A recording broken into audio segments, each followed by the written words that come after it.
Alright, so let's talk about having perfect pitch. What does this entail?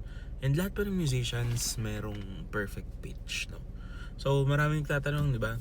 Parang pag musician ka daw, you have perfect pitch, ganyan. Pero in reality, hindi nga beneficial magkaroon ng perfect pitch in the first place, no? As a musician.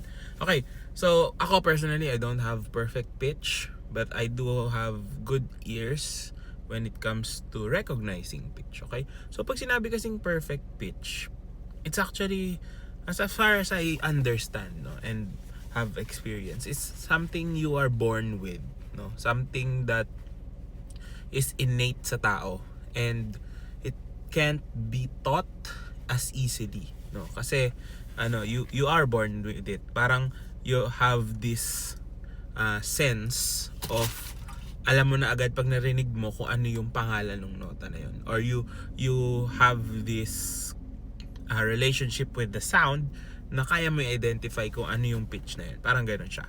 So may mga tao that are born with this, and there are people who train to have something close to it, no? Pero sabi nga nung professor namin dati before, sabi niya, having perfect pitch is a gift and a curse. Okay? Kasi pag may perfect pitch ka, predisposed na yung note na yan. So for example, tumugtog ka sa piano na wala sa tono, so hindi nakatune yung piano. Kung normal ka lang na wala kang perfect pitch, you can adjust dun sa intonation ng piano na yon. Pero kapag perfect pitch ka daw, masakit siya sa tenga kasi yung, alam mo, for example na la, no, na note, yung tunog na yon hindi lumalabas, pero yun yung dapat na lumabas. So parang may magkakaroon ka ng disconnect. So it's not really that good of a thing kapag performer ka, no. It's actually what we call having relative pitch that is more attainable, number one, and is actually usable. So magagamit mo siya. So parang yung iba sinasabi yung pagiging perfect pitch medyo party trick, ganun. Ganun yung dating. Pero syempre it has its own uses, no. Of course, mas madali ka mag-identify ng chord progressions. For example, siguro mas mabilis ka makakapag-arrange ng mga songs because you easily identify chord structures or notes, individual notes, kayang-kaya mo i-identify. Pero if you have relative pitch, what it actually means is you have a reference pitch, no? That's why sa orchestra, 'di ba? Pag nagtotono, pinapa-play yung oboe ng A because you have a reference of what note is being played. So yung A mo na yon, lahat ng iba mong nota doon mo ibabase yung tono mo. That's why it's called relative pitch. And it's actually very usable kasi pitch, when we talk about intonation, sabi nga nung isa ko ding mentor, every note is in tune. Nawawala lang siya sa tono because you don't know where you're coming from or where you're going to. So it's always about the relationship of pitches, diba? Intervals yan, for example. So kung may alam mo yung tunog ng isang nota, if I say yung third above that, alam mo na rin yung magiging tunog nun. So mas madali siyang maintindihan. So laging may reference point. So itong klase ng ear training, yung pagte-train ng relative pitch, kayang-kayang gawin ng kahit sino kasi meron tayong nilay down na groundwork of having a reference point.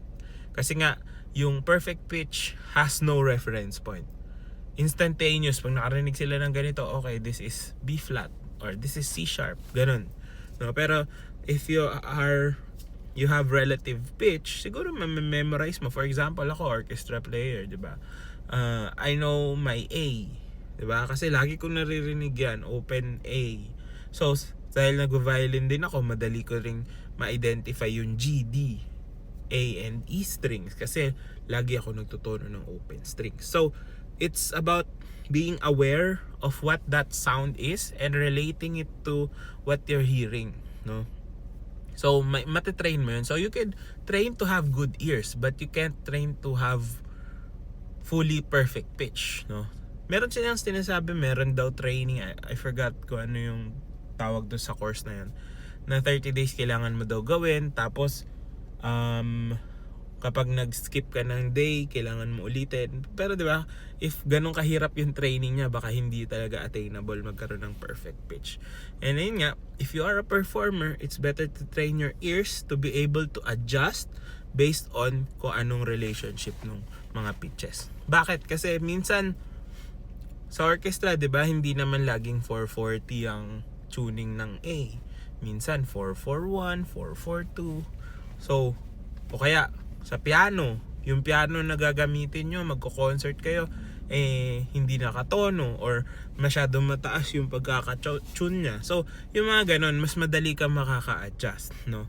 Para mas maintindihan mo how things work and how you could apply your ear training to your performances. So, sana nakatulong to. And if it did, comment down below kung ano pa yung mga gusto nyo matutunan.